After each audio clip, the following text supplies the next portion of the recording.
everybody, welcome to the Geek Vault. It's your boy Dre. This is the entrance to some of my older content videos. So if you're seeing this, thank you for watching the video. Thumbs up, thumbs down if you don't like it, thumbs up if you love it. Comment below. Let me know what you think. Subscribe to the channel so you can see more of new content, old content, whatever content in the middle. But in any event, I just wanted to have this video kind of go out there. So if you see in the video, like, why does it say Dre's Geek Depot, or it says Toy Chats, or the Geek Dad, or the Nerd Dungeon?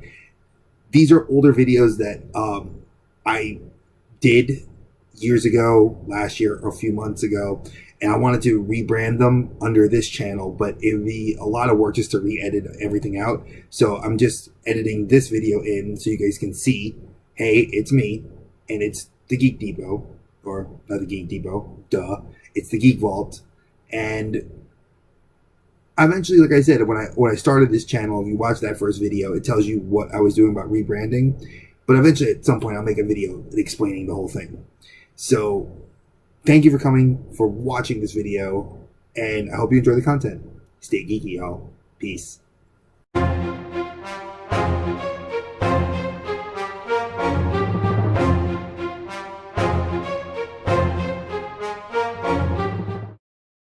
Hey everybody, welcome to the Geek Depot. I'm your host Dre, and yes, I am finally doing an episode. I know I've been sick fighting walking pneumonia, so I appreciate all the well wishes on Facebook and Twitter, and a lot of love for the last video I did, which was my panel at the Social Studies Conference I did about using graphic novels in the classroom. So I was very excited to see a lot of fans and new fans come to love that video, and it's definitely going to have me doing some more stuff like that this summer, so stay tuned. But today's episode is more about cartoons, and it's a top 5 list. The top 5 list of this episode is top 5 canceled cartoons. Some of these cartoons you may have watched, maybe you've never watched them. But I wanted to take a chance on these and to really go into a little bit of detail on each one as to why they got canceled and maybe figure out what could have happened differently. Because in the 80s, you had cartoons that lasted for years. G.I. Joe, Thundercats, He-Man, and those were mostly marketing toys. And you fast forward to the mid-90s and the millennium, it's a different idea and concept altogether. But let's start with number 5, Avengers Earth Mightiest Heroes. Now, this show came out around 2000 and I want to say 2009, and it was right before Disney had bought into the Marvel franchise. So you were having all the Marvel franchise characters like Iron Man, who had already had his movie out, Hulk, Thor, Captain America, Avenger mainstays that we all know. And they added and sprinkled in the other characters. So you had people like Black Widow and Hawkeye stay as they were on the team. But then you added, villains like Loki. Then you added heroes like Ant-Man, Falcon. They even added Vision at one point. So with all these different characters that came in, it was awesome to see, and I was very glad to see that they went to different places typical of the Marvel Universe. And it was a very good show. I was very happy to see that it got renewed after its first season. And its second season was even more interesting because they started going into depth on some of the comic book origins of some of these heroes. So Ant-Man, who was one of the characters they debuted in season 1, and in season 2 he shows up and they kind of go into his backstory. So it wasn't all about like, hey, this guy gets the suit. Scott Lang actually, you find out like why he was a jewel thief and what he did wrong, and there's like some sense of repentance. And I mean, heavy stuff for a cartoon, and I thought it was pretty cool. Sadly, it was never renewed for us past the second season, and they did an Avengers secondary show that just ultimately failed. It was just, the cast was not done right. They were hodgepodge characters. It was definitely not the core group, and it was always these odd adventures that were going on. And I don't know, would I have liked to see if Disney, before Disney bought the property, if they had not done that? Well, only time would have told, and that's why it's number 5 in this video. So let's move on. Number 4. Number 4 for me is Wolverine and the X-Men. Wolverine and the X-Men was an interesting cartoon. Now, mind you, as I said, in the mid-90s, we were gifted an opportunity to see the X-Men really grow. And it was an amazing, amazing cartoon, covering a lot of stuff from all eras of the comic books, and just brand new content done for the television show. You were shown the Shi'ar, you were introduced to the Dark Phoenix saga, Genosha. I mean, heavy, heavy, awesome concepts in and around the X-Men universe. Now, Wolverine and the X-Men obviously is several years later. Now, mind you, it's not that we did not have an X-Men cartoon. We didn't have Wolverine and the X-Men was a damn good one. It just was not going to hold up to the test of time, because it had a pedigree to live up to, and sadly, it didn't live up to that pedigree. Now, Wolverine has always been a very solid character, and is always, in a lot of fans' eyes, been the true leader of the X-Men over Cyclops. So, in this alternate universe, Wolverine witnesses, rewind that. Charles Xavier sends his mind back, and he finds out about what happens in the past from the future, that the X-Men have basically been all destroyed. So now we have to find out what's going to happen. So he goes back and says, well, the X-Men have all been broken up, so we need to figure out what's going on. So Wolverine, you're the only one that can handle this. Let's go have you do it. So I was like, oh, okay, interesting concept. Wolverine, all right, let's go. So Wolverine puts the team together, and it was a different team of X-Men, because you got to see Emma Frost, who is now your alpha level telepath, who, when I say alpha level, for those that are in the not know, alpha level just means a high level ranking within the mutant community. Like your Omega telepaths were like Xavier, and actually Xavier is an alpha telepath. The Omega was the Dark Phoenix. So interesting little sidebars and side notes of things I had learned about when I was watching the cartoon. Again, what was wrong with the story? A lot of the back and forth between Cyclops and Wolverine, a lot of this kind of almost teeny bop drama, and the show never made it past one season. I remember seeing it aired, I think, on television. Like, I saw like 3 episodes, and I think it was on the WB, and then it was like never saw it again.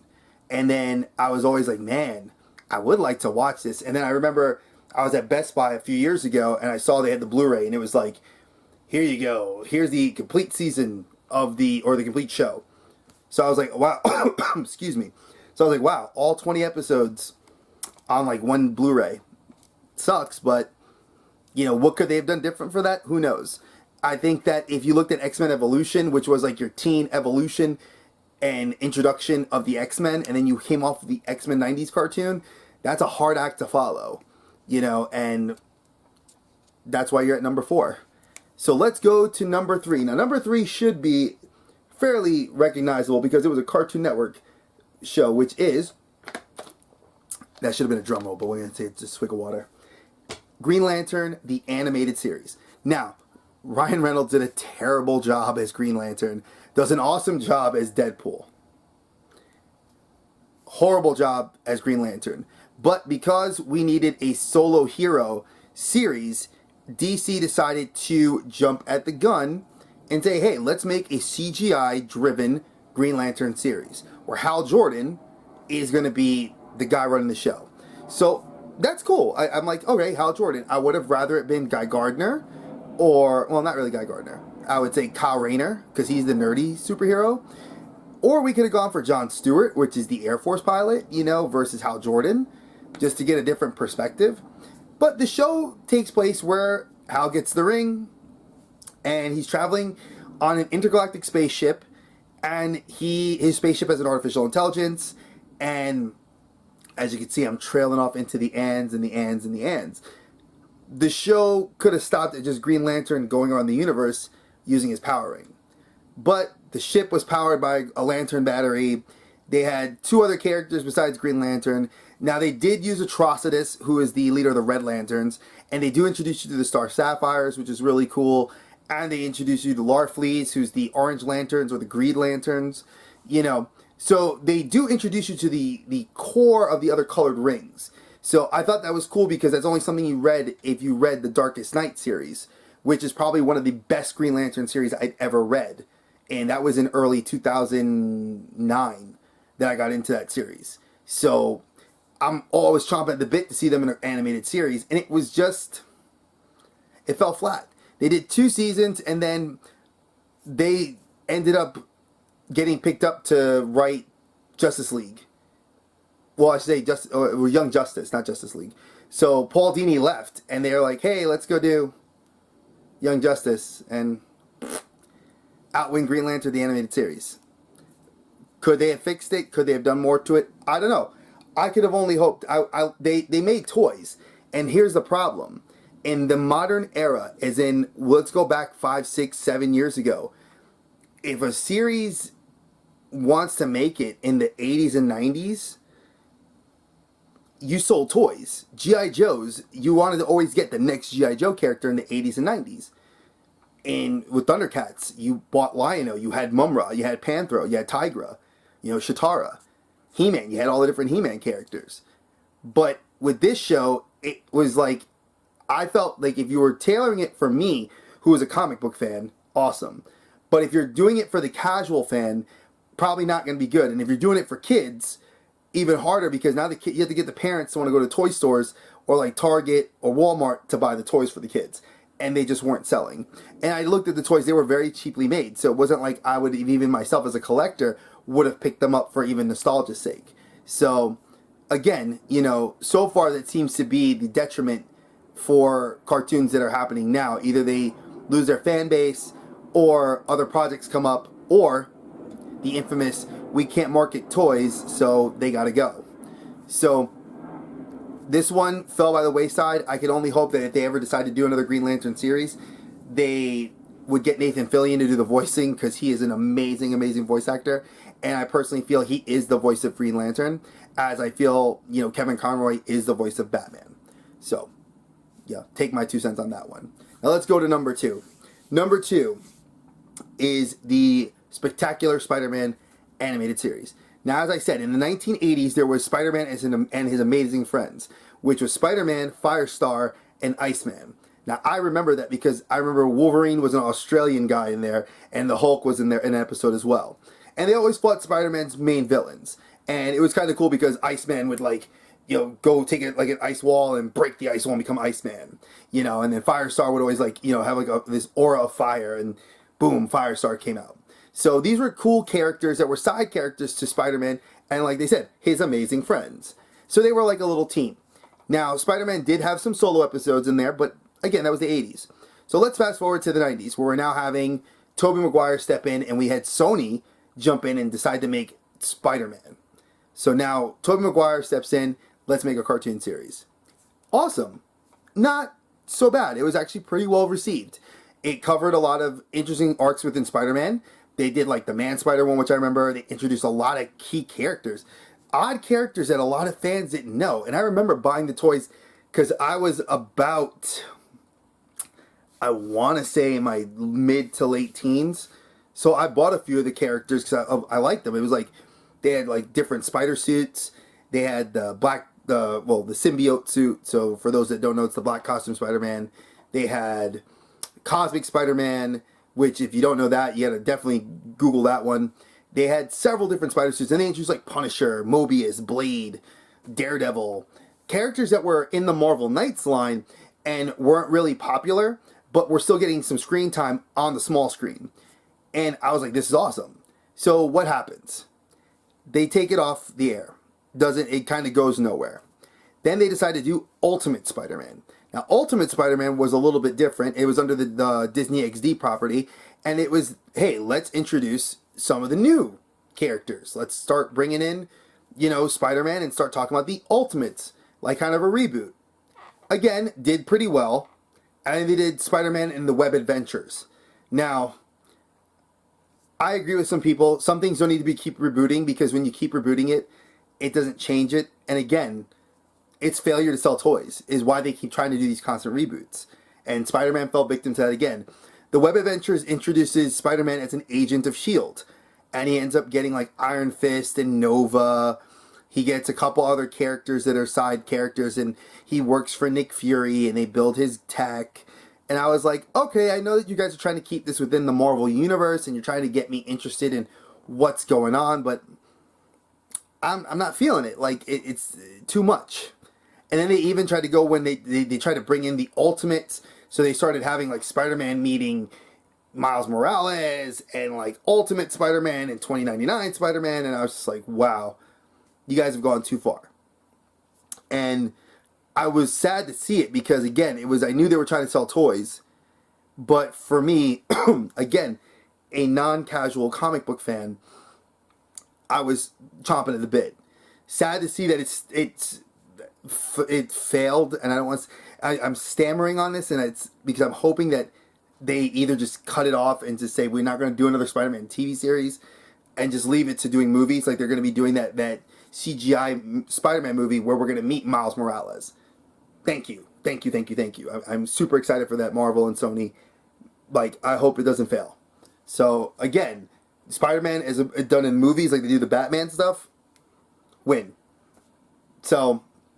And that leads me to my number one. Now, usually there's an honorable mention on these lists, and when I was writing the list up, I did have one, and it's.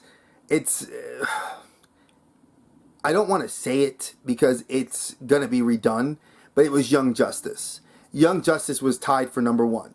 Now, it's getting an honorable mention because Young Justice has been recently been picked up because it was by far one of the best DC animated series I've watched in a really long time. Now, I love Justice League and I love Justice League Unlimited, and I was sad to see those shows leave the air. And I did not like this like 10-minute long Justice League little one-shots they were doing. I think they're funny and they're cute, but they're not good. And I know that they're trying to appeal to kids' attention spans, but I could sit 25 minutes and watch a cartoon. Just give me a good one. Give me a solid story and make me want to sit there week to week to watch it. So Young Justice, obviously, if you haven't heard, has been repicked up under the Netflix banner, and it's supposed to be in the creation process again for its fourth season. If I'm not mistaken, I think it's third or fourth season. I can't remember exactly. But, I mean, you're introduced to the core group of young heroes being led by Batman and trained by the Martian Manhunter. And you have cameos by major superheroes like Wonder Woman and Booster Gold and Green Lantern, and you know it's just a great group of young guys. It's Tim Drake, which is interesting because I was like Robin. I would have liked Damian Wayne, but I'll take Tim Drake. I'll take a Tim. I get some. I get Robin. You get Kid Flash, so you get Wally West, which is he's not the one from the Flash live action. He's white, so I mean it doesn't make a difference to me. It's Flash. You get Connor Kent, who is the Superboy clone. So you find out he is the clone of Lex Luthor and Clark Kent. How they have a baby, I don't know. Argus gets in the mix of that with aliens. Weird, but I digress. And you had the Martian Manager's niece, and you had several other like characters that become mainstays. Now, if you've seen the Young Justice, I should say not Young Justice, but if you've seen the Teen Titans movie, animated film that came out last year, or 2 years ago, was actually really good, and that actually had Blue Beetle become a team member of and Starfire was actually in there as well.